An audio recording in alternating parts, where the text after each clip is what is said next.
20 years of fairies feels significant because it's not a place that I imagined myself arriving. Hereford was quite an extraordinary course. You didn't have to specialise in a subject. You ended up going on a journey of self-discovery, looking back at things. For me, it was my nan telling stories when I was little, and her poor memory meaning that she couldn't remember the stories that I liked, so it became collaborative. So I was looking back at that storytelling, therefore thinking about characters, and so fairies came out of that.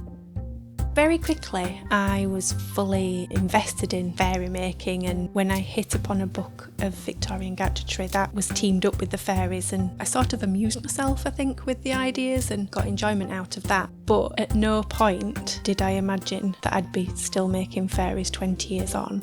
I was going to be a teacher, and that was the plan right up until after my degree show. But then my degree show sold out, and the feedback and comments were so overwhelming that my college tutor had a chat with my mum, and my mum even said, "I think you'd be daft not to continue with this." That sort of made me stop and think.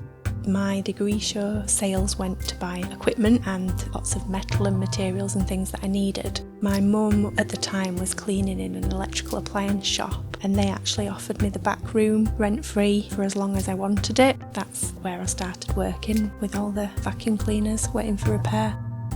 When I first started making the fairies, they had a roughness to them because everything was very new. I like that aesthetic, so now I have to try and remind myself not to be so neat because it was part of it.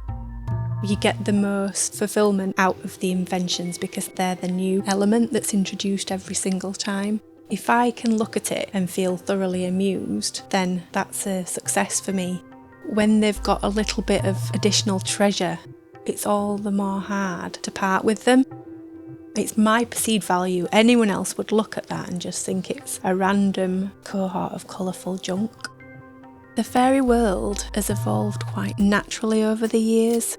I sort of see them coexisting alongside us. There's lots of elements of the fairies that aren't fully formed yet, like where they live, for instance, because I don't see them following fairy tradition. The main thing is about how they live and what they do and how they travel. I can't really go to a museum or see ordinary things without wondering what the fairy alternative might be.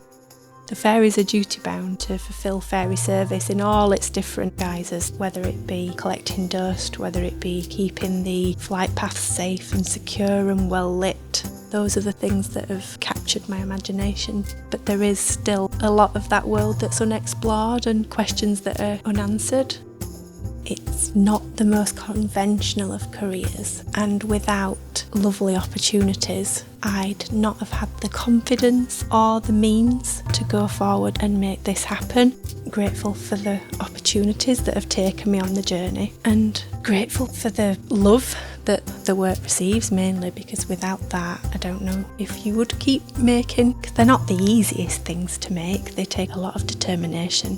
There's been a few points over the years that I have tried to disentangle myself, but there's just so much more that they have to give.